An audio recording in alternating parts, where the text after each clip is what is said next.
Granite. ఈ granite వినగానే మీకు ఏం గుర్తొస్తుంది? పెద్ద పెద్ద బ్లాస్ట్ గుర్తొస్తాయి. అసలు ఈ గ్రెనేట్ అనేది ఏ విధంగా పనిచేస్తుందని మీరు ఎప్పుడైనా ఆలోచించారా? ఇవాళ వీడియోలో తెలుసుకుందాం. మనం జనరల్గా ఎప్పుడైతే గ్రెనేట్ ఉండేటువంటి సేఫ్టీ లెవెల్ లాగేస్తామో అక్కడ ఉండే లోపల ఉండే ఒక స్ప్రింగ్ అనేది ఫోర్స్ఫుల్ కింద ఉండే ఒక మెటీరియల్ కి టచ్ అవుతుంది. ఈ మెటీరియల్ అనేది ఎడ్జ్ లో ఒక మెటల్ గా ఉంటుంది. ఈ మెటల్ వల్ల లోపల ఒక చిన్న స్పార్క్ అనేది ఏర్పడుతుంది. ఈ స్పార్క్ అనేది కంటిన్యూగా అలాగే వచ్చి ఒక చిన్న బ్లాస్ట్ అనేది ఏర్పడతారు చేస్తుంది ఇన్సైడ్. ఈ చిన్న బ్లాస్ట్ కాస్త దాని చుట్టూ ఉండే బ్లాస్ట్ అయ్యేదానికి కెమికల్ అనేది, ఈ చిన్న బ్లాస్ట్ అనేది ఆ ఒక కెమికల్ పౌడర్ తో రియాక్ట్ అయ్యి పెద్ద బ్లాస్ట్ అనేది జరుగుతుంది. ఈ విధంగా గ్రెనేట్ అనేది పనిచేస్తుంది. హై ఫ్రెండ్స్, ఇప్పట్లో ఆర్టిఫిషియల్ ఇంటెలిజెన్స్ ఏ విధంగా ఇంప్రూవ్ అవుతుందో మీకు ప్రత్యేకంగా చెప్పలేదు. ప్రెసెంట్ ఇవి ఆర్టిఫిషియల్ ఇంటెలిజెన్స్ ని యుద్ధాల్లో వాడుతున్నారు. అదేనండి రష్యా అండ్ ఉక్రెయిన్ వార్. ఈ వార్ అనేది చాలా నెలల నుంచి జరుగుతుంది. బట్ దీనికంటూ ఒక ఎండింగ్ అనేది ఇంకా రాలేదు. బట్ ఇప్పుడు కొత్తగా ఈ యొక్క యుద్ధంలో డ్రోన్స్ ను వాడారు. ఈ డ్రోన్స్ లో ఆర్టిఫిషియల్ ఇంటెలిజెన్స్ వాడారు. ఈ ఆర్టిఫిషియల్ ఇంటెలిజెన్స్ ద్వారా ఏమవుతుందంటే డైరెక్ట్ ఈ డ్రోన్ అనేది ఎనిమీ దగ్గరికి వెళ్ళి ఆటోమేటిక్ గా బ్లాస్ట్ అవుతుంది. ఫర్ ఎగ్జాంపుల్ ఈ వీడియో చూడండి. ఈ వీడియోలో డ్రోన్ అనేది తన యొక్క ఆపోజిట్ సైనికుడి దగ్గరికి వెళ్ళి అక్కడ అనేది తన దగ్గరికి వెళ్ళి అతనికి లాక్ అవుతుంది. ఆ టైంలో అది ఆటోమేటిక్ గా బ్లాస్ట్ అవుతుంది. దీనివల్ల ఈజీగా ఆపోజిట్ ఎనిమీ అనేవాడు చనిపోతుంది. చూడండి, ఆర్టిఫిషియల్ ఇంటెలిజెన్స్ అనేది మనం మంచికి వాడచ్చు, చెడుకి వాడచ్చు. ఆర్టిఫిషియల్ ఇంటెలిజెన్స్ మీద మీ ఒపీనియన్ ఏంటో కమెంట్ సెక్షన్ లో చెప్పండి. ఇండియన్స్ అయితే ఇంటికి తాళం ఇచ్చినప్పుడు 1కి 4 సార్లు చెక్ చేస్తారు.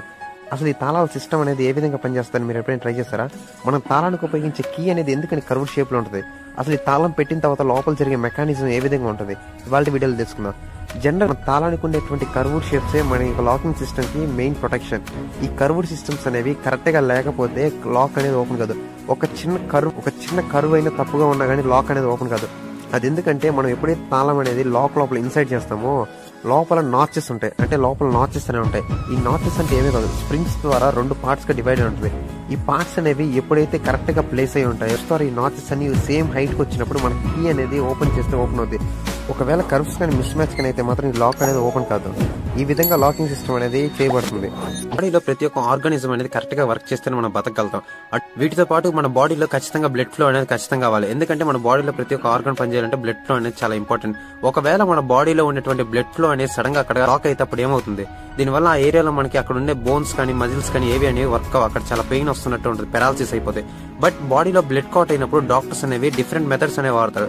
వాటిలో ఒక మెథడ్ గురించి వాళ్ళకి తెలుసుకుందాం. జనరల్ గా మన బాడీలో బ్లడ్ క్లాట్ ఎప్పుడైతే అవుతుందో ఆ టైంలో ఆ బ్లడ్ వెసల్స్ లకి ఒక పైప్ లాంటి పంపిస్తారు. పైప్ అనేది బ్లడ్ అయితే ఎక్కడైతే క్లాట్ అవుతుందో ఆ క్లాట్ కి ఆపోజిట్ సైడ్ కి వెళ్తుంది. అక్కడి నుంచి అక్కడ ఒక నెట్ లాగా ఏదైతే ఒక మెష్ ఉంటుందో ఆ మెష్ అనేది అక్కడ ఓపెన్ అవుతుంది. మెష్ అనేది స్లోగా ఎక్స్పాండ్ అయ్యి అక్కడ ఉండే బ్లడ్ క్లాట్ అనేది దానిలోకి అబ్జర్వ్ చేసుకుంటుంది ఒక వాక్యూమ్ క్లీనర్ లాగా. ఈ మెథడ్ ఉపయోగించి మనం బ్లడ్ క్లాట్ అనేది ఈ విధంగా రిమూవ్ చేయొచ్చు. ఇన్ఫర్మేషన్ ఇస్తే లైక్ చేయండి, మీ ఫ్రెండ్స్ ఎవరికైనా షేర్ చేయండి, ఛానల్ సబ్స్క్రైబ్ చేసుకోండి. Thank you.